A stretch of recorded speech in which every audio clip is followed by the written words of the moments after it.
ನಮಸ್ತೆ TV 24 news ವಾಹಿನಿಗೆ ಸ್ವಾಗತ. ಜಿಲ್ಲಾ ಪಂಚಾಯಿತಿ ನಗರಸಭೆಯ ಕಾರ್ಯಾಲಯದಿಂದ ನಗರದ ಪ್ರಮುಖ ರಸ್ತೆಯಲ್ಲಿ ಅಧಿಕಾರಿಗಳು, ಸಿಬ್ಬಂದಿಗಳು ಹಾಗೂ ಪೌರ ಕಾರ್ಮಿಕರಿಂದ ಲೋಕಸಭಾ ಚುನಾವಣೆ ನಿಮಿತ್ತವಾಗಿ ಮತದಾನ ಜಾಗೃತಿಗಾಗಿ ಸೋಮವಾರ ಸಾಯಂಕಾಲ ಜಾಥಾ ಜರುಗಿಸಲಾಗಿದೆ. ಮತದಾನ ಕಾರ್ಯ ಪವಿತ್ರ ಹಾಗೂ ಪ್ರತಿಯೊಬ್ಬರ ಕರ್ತವ್ಯವಾಗಿದೆ.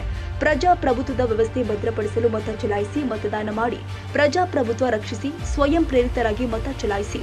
ನಿಮ್ಮ ಮತ ನಿಮ್ಮ ಹಕ್ಕು, ನನ್ನ ಮತ ಮಾರಾಟಕ್ಕಿಲ್ಲ. ಮತದಾನ ಮಾಡಲು ಮತಗಟ್ಟೆಗೆ ಬನ್ನಿ, ನಿಮ್ಮ ಸ್ನೇಹಿತರನ್ನ ಕರೆತನ್ನಿ, ಸೇರಿ ನಾನಾ ಘೋಷ ವಾಕ್ಯವನ್ನ ಹಿಡಿದು ಘೋಷಣೆಗಳನ್ನ ಕೂಗುತ್ತಾ ಸಾಗಿದ್ರು. ಜಾಥಾದಲ್ಲಿ ಕಸ ವಿಲೇವಾರಿ ವಾಹನಗಳಲ್ಲೂ ಕೂಡ ಮತದಾನ ಜಾಗೃತಿ ಬಗ್ಗೆ ಧ್ವನಿವರ್ಧಕಗಳ ಮೂಲಕ ಜಾಗೃತಿ ಮೂಡಿಸಲಾಗಿದೆ.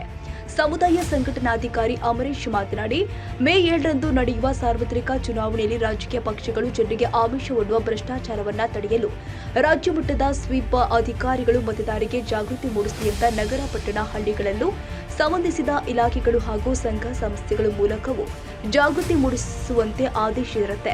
ಆದ್ದರಿಂದ ನಮ್ಮ ಕಾರ್ಯಾಲಯದಿಂದ ನಗರ ಮಟ್ಟದ ಮತದಾರರಿಗೆ ಜಾಗೃತಿ ಮೂಡಿಸಲಾಗಿದೆ. ಇಂದಿನಿಂದ ಕಸದ ವಾಹನದಲ್ಲಿ ಧ್ವನಿವರ್ಧಕಗಳ ಮೂಲಕವೂ ಕೂಡ ಚುನಾವಣೆಯ ಜಾಗೃತಿಗೊಳಿಸಲಾಗಿದೆ ಎಂದರು. ಲೋಕಸಭಾ ಚುನಾವಣೆ 2024 ಸಾರ್ವಜನಿಕ ಜಾಗೃತಿಯಿಂದ ಇವತ್ತು ಮತದಾನ ಒಂದು ಜಾಗೃತಿ ಶಿಬಿರವನ್ನು ನಾವು ಮಾಡಿದ್ದೀವಿ. ಆ ದೃಷ್ಟಿಯಿಂದ ಮತದಾನ ಜಾಗೃತಿಯಲ್ಲಿ ಪ್ರತಿಯೊಬ್ಬರು ಮತ ಹಾಕಲೇಬೇಕು. ಯಾರು ಮತ ಮಾರಾಟ ಮಾಡ್ಕೋಬಾರ್ದು.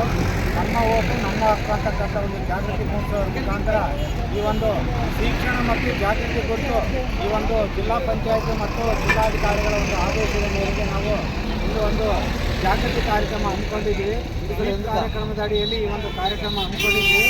ಈ ಒಂದು ವೇಳಾಪಟ್ಟಿಯಂತೆ ನಾವು ಇಂದು 25/3/2024 ನಾವು ನಮ್ಮ ನಗರಸಭೆಯ ವತಿಯಿಂದ ಎಲ್ಲ ಒಂದು ಪೌರ ಕಾರ್ಮಿಕರು ಮತ್ತು ಸಿಬ್ಬಂದಿ ವರ್ಗದವರು, ನೀರಿನ ಸಿಬ್ಬಂದಿಯವರು ಮತ್ತು ಸಾರ್ವಜನಿಕರೆಲ್ಲ ಸೇರಿಕೊಂಡು ಇವತ್ತೊಂದು ಬೀದಿಗಳಲ್ಲಿ ಮತ್ತು ಬಳ್ಳಾರಿಯ ಮುಖ್ಯ ರಸ್ತೆಯ ಮುಖಾಂತರ ನಾವು ಜಾಥಾವನ್ನು ಹಮ್ಮಿಕೊಂಡಿದ್ದೀವಿ. ಈ ಒಂದು ಜಾಥಾವನ್ನು ಎಲ್ಲ ಸಿಬ್ಬಂದಿಯವರು ಮತ್ತು ಎಲ್ಲ ಪೌರ ಕಾರ್ಮಿಕರು ಯಶಸ್ವಿಗೊಳಿಸಿದ್ದಾರೆ. ಅವರೆಲ್ಲರಿಗೂ ನಾವು ತುಂಬುವುದರ ಧನ್ಯವಾದಗಳನ್ನು ತಿಳಿಸ್ತಾರೆ. ಹೊಂದೂರಪ್ಪ ಸಿಗುತ್ಪ, ಟಿವಿ 24 ನ್ಯೂಸ್. ತಾಜಾ ಸುದ್ದಿಗಾಗಿ ಟಿವಿ 24 ನ್ಯೂಸ್ಗೆ ಸಬ್ಸ್ಕ್ರೈಬ್ ಮಾಡಿ ಮತ್ತು ಬೆಲ್ ಐಕಾನ್ ಒತ್ತಿ ತಪ್ಪದೇ ಲಿಂಕ್ ಶೇರ್ ಮಾಡಿ.